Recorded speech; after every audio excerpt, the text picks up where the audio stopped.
Mr. Bob Burg, welcome to the Rich Equation podcast. Hello, Mr. Ashish. How are you? I'm awesome. Thank you so much for joining us. It's a real honor to have you. We have a serious author who's written some amazing books and created some great content. So I'm really excited for you to be here today and share with the audience. You know, I have a lot of questions. I want to try to respect your time and get right into it with and try to bring some value here. You know, really specific, you talk a lot about value, and that's a big subject for you. And I think that bringing value in today's environment sort of gets a little bit of a bad rap. It's like a little bit overused. I'd love for you to give us a little bit of clarity on, in your words, in your experience, what does it mean to bring value today in today's environment? I think that it's really easy to get diluted. So I want to hear it directly from you. You know, you can compare it to selling, but, you know, I just want to understand like the mindset of what does it mean to bring value to people? I think you're right. It is an overused word, an overused term. I think to really understand it, we need to put it in relation to price, okay? Because price and value are two different concepts, yet they're often confused and conflated. So right. Price is a dollar figure. It's a dollar amount. It's finite. It is what it is. Value, on the other hand, is the relative worth or desirability of a thing, of something, to the end user or beholder. In other words, what is it about this thing, this product, service, concept, idea, philosophy, relationship, whatever it happens to be, that brings so much worth to another person, right? Because it's relative to another person, that they will willingly exchange their money or their time or their energy or their interest or their, you know, what have you, right? And so when doing it right, the value should always be much greater. The value we give should be much greater than the price we charge. Again, price not just meaning money, but anything. Okay. And yet both people come out ahead. Now, let's just take a financial example, just to provide some background. You hire an accountant to do your taxes, and she charges you, let's say, $1,000. That's her price. But she saves you $5,000 in taxes, saves you countless hours of time, and provides you and your family with the security and the peace of mind of knowing it was done correctly. Well, she's given you well over $5,000 in value in exchange for $1,000 price. She gave you more in value than what she took in payment. So you feel great about it. You profited, right? But she also profited because it was worth it to her to exchange her time and her energy and her knowledge and so forth for that $1,000 fee. So in any exchange, and again, whether we're talking financially, physically, spiritually, mentally, emotionally, socially related, what have you, in any exchange, there should always be two profits. The buyer profits and the seller profits, or each person profits, because everyone comes away better off afterwards than they were beforehand. Price is finite. Value is infinite. It can always keep growing. And how do you know when you're misalignment of value? Right? Because people are selling products all the time that don't necessarily provide great value, but they're successful in selling them. And slowly, maybe those companies erode or those sales transact slowly. How do you know if you're in misalignment of providing? And is there such a thing as in value or too much value or too little value? Okay, so a couple things. First, you know there's misalignment when, just as you said, sales begin to erode. Right. And the company goes out of business. It's because there's a misalignment. Okay, in a market, at least to the degree that we operate in a free market-based environment. And when I say free market, I simply mean no one's forced to do business with anyone else. Thus, it's absolutely incumbent upon that provider, right, to not only communicate that great value, but deliver that great value. Because remember, people that I often, when I speak at a sales conference, the first thing I'll say is nobody's going to buy from you because you have a quota to meet. Yes. right? They're not going to buy from you because you They need don't the money, care. want the money. They don't care. Exactly. They don't care. Right. And you're right. And that's why it's up to and that's good news, by the way, for that entrepreneur or sales professional who really has a heart to serve, to give value, to provide value. So that's the first part of your question. That's how you would know. Now, when you say, can you ever give too much value? You cannot give too much value, okay? Because how do you give too much value? It's like saying you have too much money. You can't. I mean, you can always do stuff with that money, like give it away to charity or use it for other good causes or do whatever you want. You can't have too much. And so you can't give too much value. You can give value inappropriately, okay, when it's not warranted and when it's not productive to do that. You can also, though, there's such a thing as what I call negative value. And that is when it's going to be harmful to someone. Now, here's the thing. Remember, value is relative, which means it's always in the eyes of the beholder, okay? Right. So if somebody, so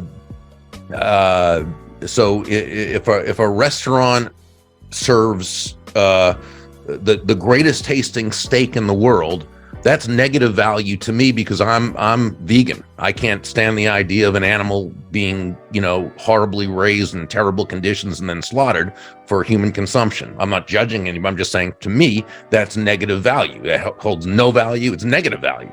For someone else, that might be exceptional value. So, I totally get it. Yeah. Fascinating. I want to understand from your perspective, how do you think about, so if you have the value thing figured out and you've figured out, okay, my customers really see value in the process or my customer journey or my product, then the next question I have is, I think often when we're providing value, there's authentic relationship that gets built. You talk a lot about trust and reliability and all those kinds of things. And I find that as people scale their businesses, how do you scale authentic relationships? Well, there's two ways I think that can be taken. We say, how do we scale the relationship? Meaning like, how do you create, I guess what I'm asking is, in order for you and I to have an intimate relationship takes time, takes exchange, takes energy. And then if we have that trust and we have that rapport, then we often do business together and then we provide value.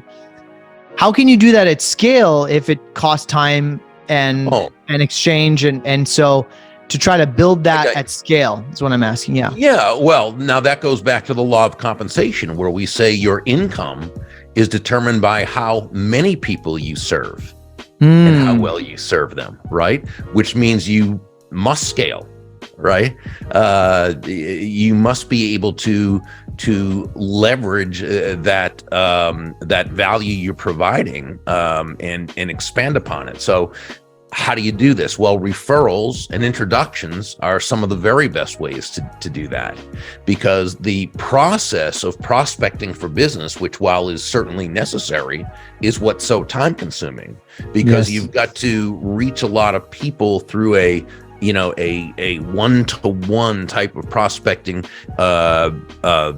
methodology in order to find those people who may be interested in what you have enough to begin to form that relationship. And then you've got to build that relationship, right? So, and that takes time, but it's necessary. Right. When you have a referred prospect, this is different. Because with a referred prospect, it's easier to set the appointment, right? Because you're going in on borrowed influence. With a referred prospect, price is less of an issue. That doesn't mean it's not an issue or a non-issue, but it's less of an issue. Why? Because of borrowed influence and borrowed trust. You go in with gravitas already. And so you're able to sell on high value. Now, here's the thing, and we both know this. When you sell on low price, you're seen as a commodity. Right. When you sell on high value, you're seen as a resource. So from these referrals, it's easier to set the appointment, and you can sell. You're already positioned as a as a high value based salesperson. Now, the third benefit of a referred prospect is it's easier to complete the transaction. Why? Yes. Well, again, we're talking about borrowed trust, or what we call vicarious experience. So in other words, not only, this person hasn't necessarily ever used you before or used your product, no, but someone who that person knows, likes, and trusts has said, this is the only person you need to talk to. They're like an Indian arranged marriage. Yeah, exactly. Right. And then in my tradition, the old Jewish arranged marriages through the Yenta, the matchmaker, right? Exactly. Same thing. Same thing. So, yeah. And so, so that happens a lot faster. And then I think another great benefit of referrals, which again helps you, like you said, expand and scale that much quicker, is that person already sees you as a referral-based professional because that's how they met you. So in their world, they see you as the type of professional who is referred to others, who sells on high value rather than low price, who completes the transaction, the sale, and who then is referred to others. So now that's how you're able to scale these authentic relationships, to scale the trust. Exactly. I love that. I want to talk about leadership and influence, because I think, and you said in one of your talks that, on average, people have a sphere of about 250 people that they affect and they influence within their life. And I think that's really a powerful concept. And I think often leaders, I would say, is exponentially more than that too. If you have 50 employees, 100 employees, 1,000 employees, the impact becomes bigger and bigger. And I want to get your perspective on, or maybe you can speak directly to leaders today. What is the gap? What are the things that leaders are struggling with? What are the things that leaders should be thinking about today in this environment of, in my perspective, where leaders really struggle making ethical, strong decisions, putting others before themselves? So I just want to give you the chance to just speak to people right now and see what you think, and with even considering the people that you're working with. So I think, again, there's a few levels to this. One is when we talk about, ethics and making those ethical decisions, that's a character issue. Yes. And Stephen M.R. Covey, son of the late Dr. Stephen Covey of 7 Habits of Highly Effective People, Stephen M.R. Covey, who wrote The Speed of Trust, talks about trust being two parts. One is competence and the other is character, right?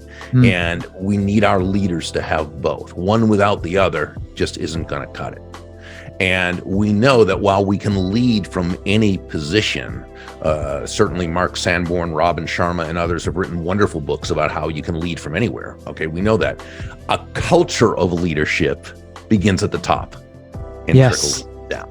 Okay, so when you have that ethical leader, that's what permeates throughout the organization. Now, as far as their communication, well, I think you hit it right on the head when you said they have got to put the other people first. And, the law of influence in the Go-Giver says your influence is determined by how abundantly you place other people's interests first. Now, that's not to be confused with being a doormat or being a martyr or being self-sacrificial in any way. Absolutely not.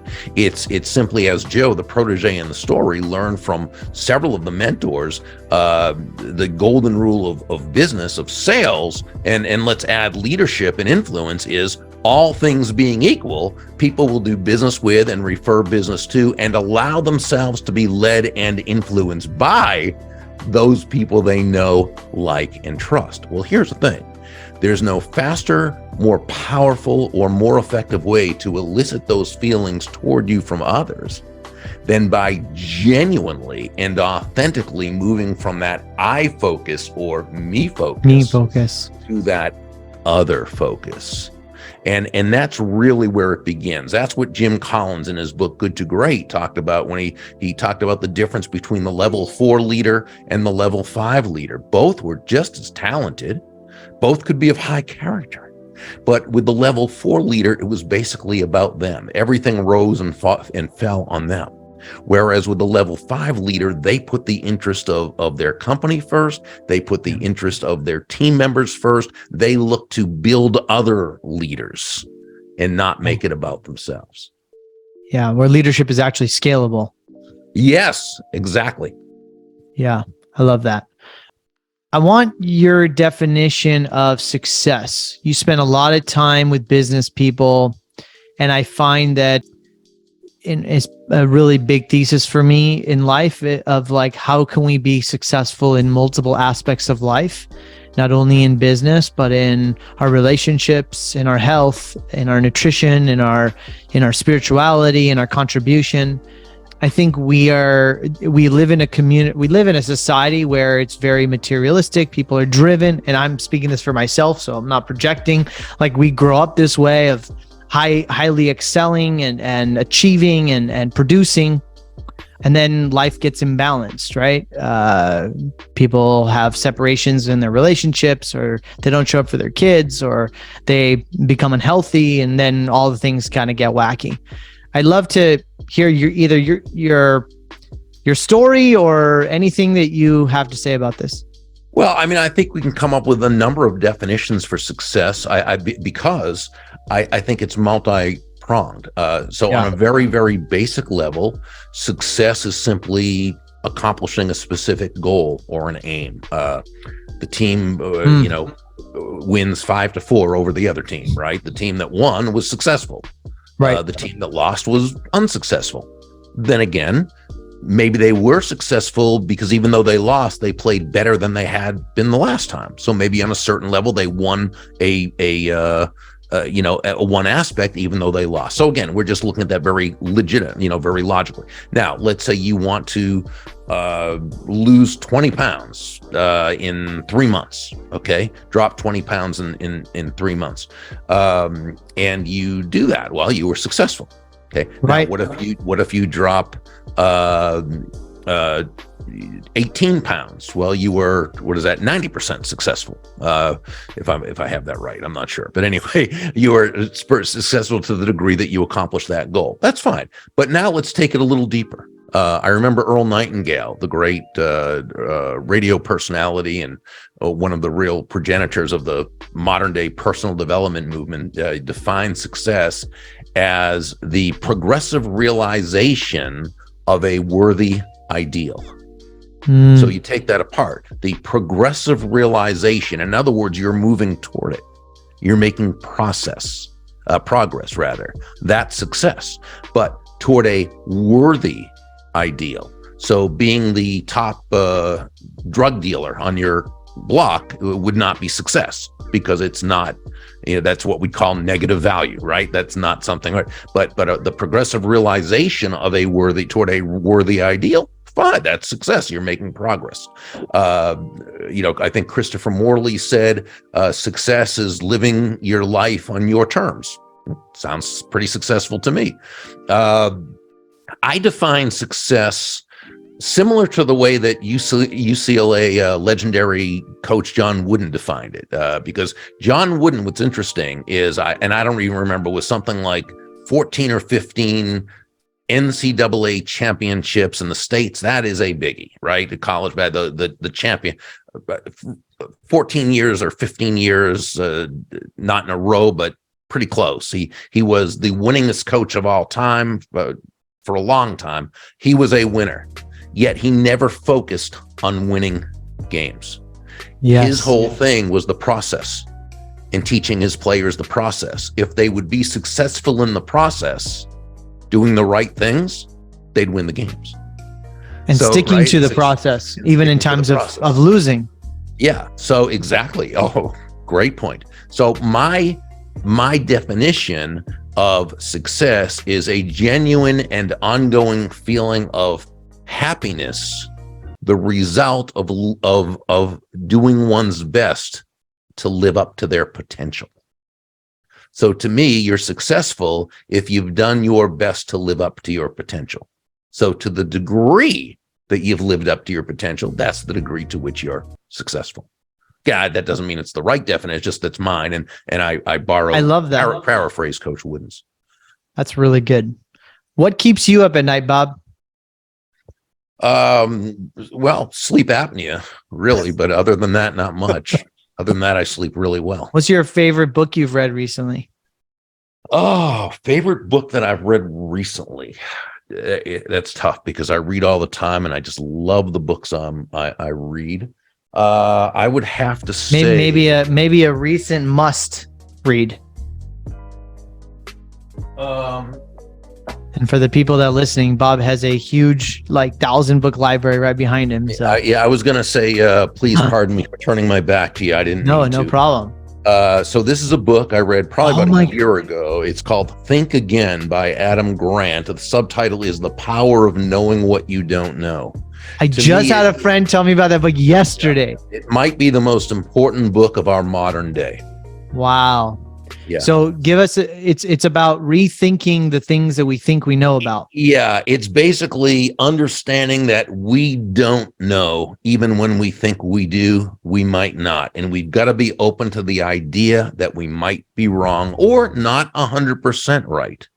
And that we can disagree with another person, understanding that they're coming from their belief system and we're coming from ours, and that if we're going to be able to have dialogue and successful dialogue and to be able to successfully persuade, we've got to be able to see it from that other person's point of view. We don't need to necessarily agree, but we need to be able to at least understand it, see it, look into it with feeling, and be able to kind of put aside the fact that we don't, that we might think we're 100% right, but we don't know that.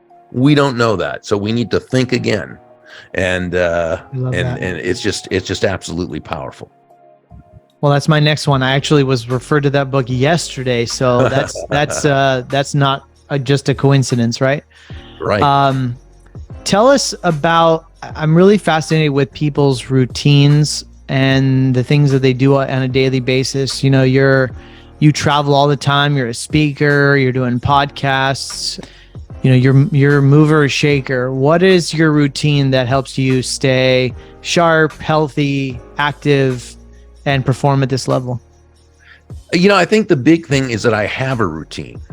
And I think that's important because the more of a routine we have, the more free we are. Some people think having a routine kind of entraps you, but it really doesn't. Yeah, explain this. This is very important. It actually frees you up to be able to do the important things. Yeah, right? Isn't that ironic? You don't have to be thinking about every little thing you're going to do. You pretty much know the basic things that you're going to do from the time you get up. You don't have to waste your energy thinking about that. Right? You just know it. And because of that, now you can take those things that come up or those what have you, and you can place your energy there. And I think that makes us much more effective. So what's your routine? Well, my routine is actually a little different from what a lot of people do. So first I get up at 4:30, and the first thing I do is, after shaving, brushing my teeth, is I check my social media and my emails. Now, I don't do it on my phone. I don't even really know how to do that. I'll chalk that up to old age, but that's probably just an excuse. I like to do it on the computer. Okay. Now, a lot of people say, do not check your email and social media first thing in the morning. Don't it? And that's okay. That's fine. For me, I do that for a couple of reasons. One is I have a lot of overnight correspondence. I'm very active on social media. And so so I take that first hour, I have that first cup of coffee, which I just love. And not because I need it to wake up. I don't. I just love having it. And I check the computer, catch up on my emails, my social media. I do my morning posts that I do and all those things. And to me, now I have that done. I don't have to worry about that. So I'm free to not be thinking about that. Then my trainer, her name is Diane. She comes in 5 mornings a week. She comes in at about 6 o'clock to 6:15, and she works me out and she cooks my breakfast and then she prepares my meals for the day. So all I have to do is heat up the healthy meals that she prepares for me. I love that. And I've got great hack. That was a great hack I just got. Yeah. Yep. And then from there, it's taking on the things I have to do, whether it's interviews or writing articles, working on content. We have a Success Alliance online community network, so I do a lot of work with that. So I might have Zoom meetings that day, with them or what have you. So in other words, doing those things in the morning and getting those out of the way allows me to do all the other things during the day much more successfully. I love that. I need to figure out how to get my trainer to help prepare meals. I have She's amazing distraction there. Yeah, Brilliant. Diane is just she's amazing, and she saves me a lot of time, and keeps me. I can't imagine what kind of how much weight I'd have put on for her. Moving your body 5 days a week, and then and preparing the healthy meals. Yeah, so important. So what's next on the content docket? What are you working on? Next book? What's, from a thought leadership perspective, what's next? I'm reworking. I'm going to retitle and republish a book that is probably the best book I ever wrote, and it just didn't sell really well. And I think the title, which I thought was a great title, but apparently the marketplace didn't feel the same way, and the marketplace will always win out in that case. And so I got the rights back from the publisher, so I'm going to work on that and turn it into I'm going to probably self-publish that one. That's my plan. Retitle it, rework a little bit of the content, but not much, and then re-release that. It's a book on people skills. That is my favorite topic. It's a how-to book. It's not a parable like the ones I wrote with John. And very excited about that. What's the best people skill that we can learn right now? I think the best people skill is to have a genuine and authentic interest in others. That's the best people skill of all. Yeah, there's something to be said about learning how to just be curious about other people. Right? Yeah, absolutely. I love it. Bob, I really do want to respect your time. I really appreciate you being here. I know you're a busy guy. Tell the audience how they can connect with you, how they can find you, and if you have any last words. Sure. The best way is just to go to burg.com. And while there, you can see how to connect with me on social media if you'd like. You can check out the books and get a free chapter of whichever ones you'd like. And be sure and sign up for the Daily Impact email. It's actually 5 days a week, so it's not actually daily, but it kind of is. And that's about it. You come to the website, have some fun, and look around. Meanwhile, it's been just great to be with you. I've enjoyed our conversation immensely, and I just love the work you're doing. Thank you so much. Last question for you. What does it mean to live a rich life? I think a rich life is one in which you are happy, and I will define happiness, if you'd like, in my, I love that. Give it to us, Bob. Vernacular, because of course, dictionary definition of happiness is the mental feeling of well-being, and that's a very legitimate definition of happiness. Mine is a tiny bit deeper, and that is a genuine and ongoing feeling of joy and peace of mind, the result of living congruently with your values. Oof. With that, thank you, Bob. Appreciate your time, my friend. Thank you. Appreciate you too. Thank you. So good.